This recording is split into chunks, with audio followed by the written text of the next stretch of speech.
Welcome everyone to this presentation, Frequency Splitting in an LCLC Capacitive Wireless Power Transfer System for Electric Vehicle Charging. My name is Camilo Suarez. I'm a PhD student at KU Leuven in Belgium. Let's start. First of all, I would like to mention that this research was done in Energieville, which is a research center which groups 4 main institutions for research in Belgium: KU Leuven, BITO, IMEC, and U Hasselt. So this is the outline of the presentation. First, I will make a small introduction explaining the differences between inductive wireless power transfer systems and capacitive wireless power transfer systems. After that, I will just explain how we use the two-port network analysis to get the frequencies for the bifurcation and splitting phenomena in the mentioned topology, LCLC converter. Then after, I will just show the comparison between the simulations and the model results. After that, the experimental results, and as usual, I will finalize with the conclusions. So basically, when we are talking about wireless power transfer systems, we have 2 main categories. The first one is the inductive one, and the second one is the capacitive one. For the inductive, we use the magnetic field as a link to transfer energy from the primary side to the secondary side, or from the input stage to the output stage. And basically, in the second one, in the capacitive one, we use a capacitor and the electric field to transfer energy. So basically, there are some advantages when we are using capacitors to do this. The first one, I would say, that is the weight and the cost. Basically, because for making capacitors, we just need some plates, metal plates that are really cheap compared to the magnetic cores that we need normally for the inductive power transfer systems. But of course, there are some pitfalls, and one of these is the low power levels that can be achieved so far with this technology. And the second one is the high voltage levels between the plates required for high power transfer, which means that at some point it's dangerous. And that's the third point, that is safety, because the high levels of electric field can be harmful for human health. But of course, this technology can be applied in other environments where there are like no risk for affecting people, like charging robots in some factories, or this kind of applications where basically there's no risk to harm people. When we talk of this type of technology, normally we have a resonant converter which works at defined frequency, and the objective is to be able to transfer power at that determined frequency. So as you can see in the figure, we'll have a resonance frequency, and then we'll have a peak of power when we are operating at that frequency. What happens when we have frequency splitting in inductive power transfer systems is that we are going to have 2 peaks of power. So here we have 1 and 2. And basically this affects the efficiency normally. When we have this splitting, normally it happens when we have a coupling that is higher than the splitting coupling coefficient. That is like a critical value for the coupling between the primary and secondary. That can be the magnetic coupling or the capacitive coupling. And we will have this type of behavior, and also this can arise because of misalignment of the plates, or misalignment between the coils in the inductive part, or just because we have changed the distance between the plates if it's a capacitive system, or the distance between the coils if it's an inductive power transfer system, or basically because we have load variation. Which are the consequences of this splitting? That we can experiment dramatic voltage changes in voltages at the load, and of course, like, this is not what we want. So in the circuit, you can see the topology that we decided to analyze and implement.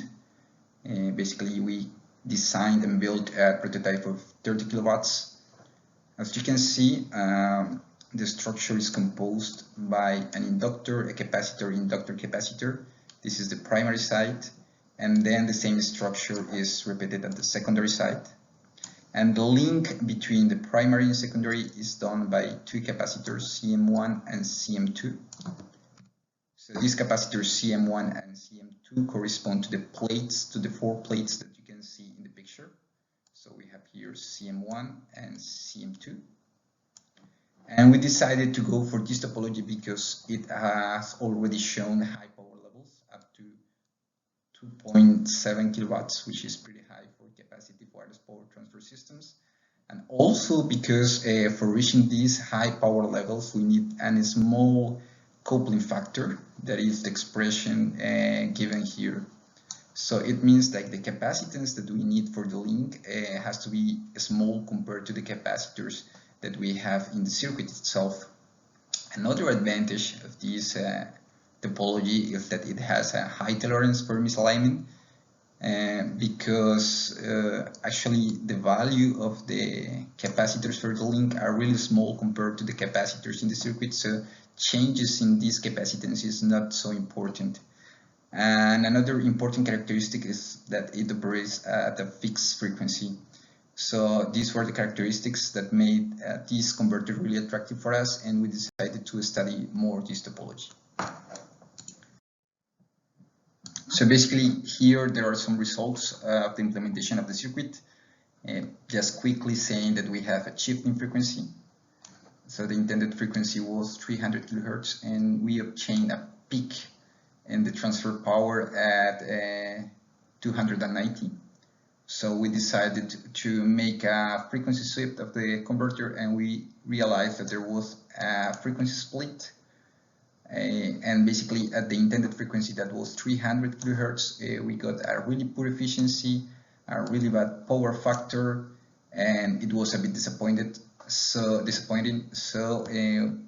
we decided basically to increase the coupling factor, to increase the power transfer at the design frequency, at the main frequency, but unfortunately it didn't work. And we were not able to describe the phenomena of the splitting, of the power splitting. So that's why we decided just to research more on this topic. So after seeing the behavior of the power splitting, some questions arise. And the first one was like, what is the critical splitting coupling factor to have this splitting in this power split? And we were not able to say, according to the previous information, which was this value. The second one is how to obtain in an analytical way the transfer power as a function of the frequency. And there was a third question, that is considering that this topology is really good for plate misalignment, why we were seeing these drastic changes in the power transfer and in the voltage. It just changed, making small variations in the plates, because we also saw that. So actually we wanted to know if the topology itself was really tolerant to misalignment. So after introducing to you the questions that arise from the operation of the converter, this section will try to explain the analysis that we made using two-port network analysis to find the answers to the questions I just mentioned in the last slide. So basically we decided to use a two-port network analysis using ABCD parameters, and there is a strong reason for that. It's basically that we decided to divide the converter basically in 3 stages. So one input filter, one output filter, and then an LCL converter. And this converter was already described in the literature using these ABCD parameters. So actually we just analyze the input and output filters and multiply all the parameters together to get the whole description of the circuit. And that's why we decided to go with ABCD parameters. So as I told you before, with ABCD parameters we can just relate the input and output currents and voltages through a matrix M, and basically the description of the circuit in the middle that I called N matrix N was already done by Shen, and then we decided to apply the methodology of two-port networks to describe the input and output filters that are shown in these expressions, and basically just unifying and merging the parameters, we can get the description of the whole circuit. So after getting the description of the circuit using the two-port network analysis, the next step was to determine the input and power, the input power and the output power. So those are determined by the expressions that you are seeing right now in the screen. And basically for that, we just need to change from ABCD parameters to admittance parameters. That is really easy. So you just can use expressions that are well known in the literature, and then obtain the input and output impedance or admittance parameters to determine the input and output. So basically with the description of the power, then the next step was to determine at which frequencies we were having the frequency splitting phenomena and the bifurcation phenomena. So it's important to explain that the frequency splitting is just the number of peaks, or the peaks that we have at the output power, and the bifurcation phenomena, it's related to the peaks that we have from the input side. So it's related to the impedance seen by the source. So basically applying this expression, you are able to find the frequencies where we are going to have peaks. So we use the output power expression for this, and with this expression we will find the points or the load that the circuit sees. So actually we are going to find the resonance frequencies from the input side or from the source side, so when the source is able to see a pure resistive load. So after the analysis, there was a big problem, and it's that because of the high order expressions, we were not able to find an analytical solution so far, and we just needed to go for a numerical solver to find the frequencies for these two phenomena. So after explaining how we analyze the circuit, I'm just going to talk a bit more about the simulation and the model results. But those simulations and model results are based on the actual converter that we implemented. So here you can see the primary side composed by 2 inductors and the small capacitors, and then the secondary side composed by 2 inductors and then a rectifier, and also our load, it's here. So I just want to show you that we were working at 300 kilohertz as the main frequency, and we use a coupling factor of 0.2, which can be considered a small coupling factor. And then these are the results from the simulation. So for the simulation, we use a resistive load, and we didn't use the rectifier.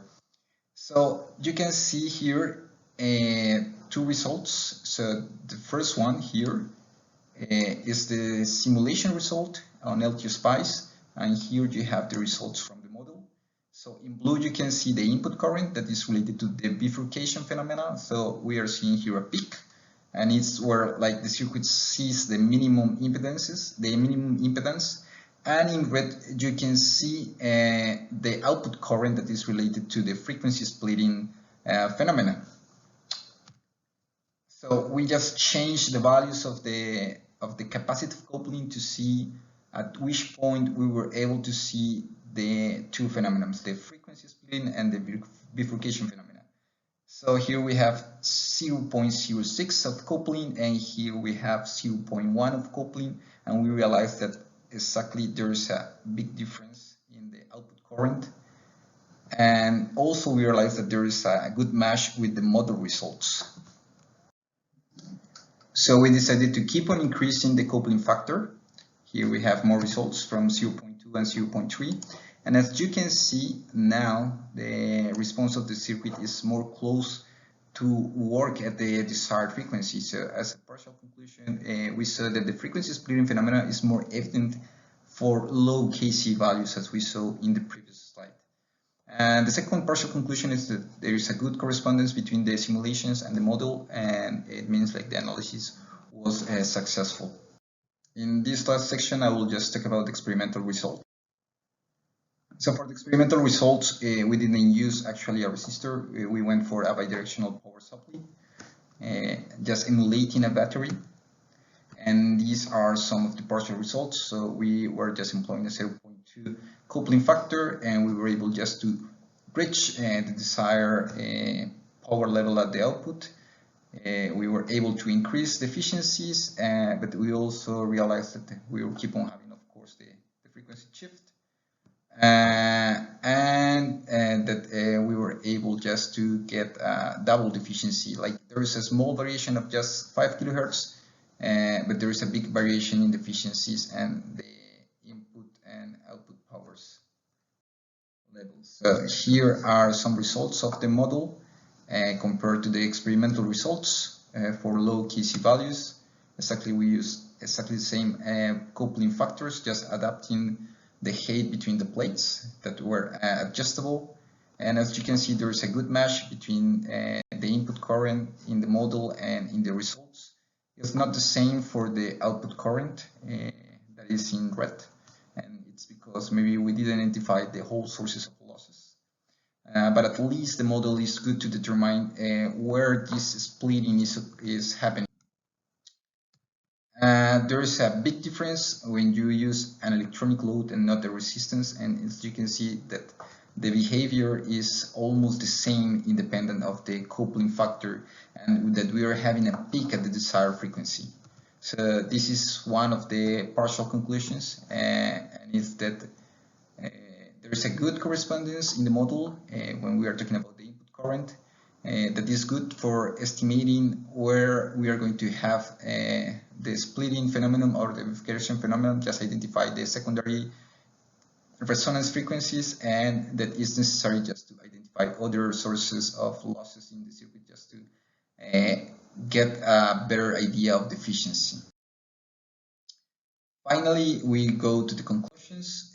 So these preliminary results show that the LCLC topology frequency phenomenon arises for low capacitive coupling factors, as we showed before.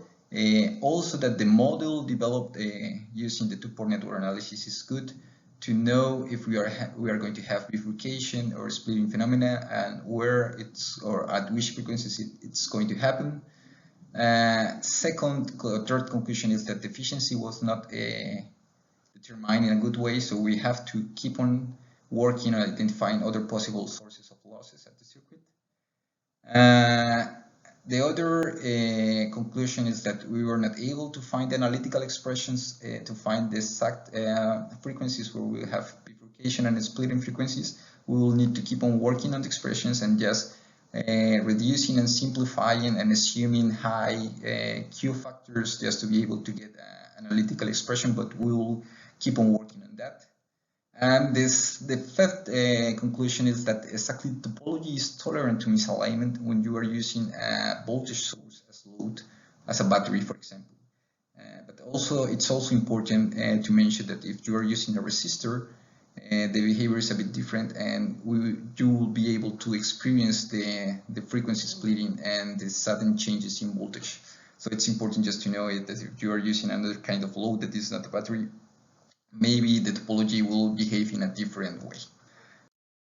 So that was all for today. Thank you for your attention, and I'm just hoping that you enjoyed the presentation. And if you have questions, please, I'll be pleased to solve them. So thank you very much. And in the picture, you can see the facilities of Energyville right here in Genk in Belgium. And I hope you get interested to know more about what we do at Energyville. So goodbye and thanks again.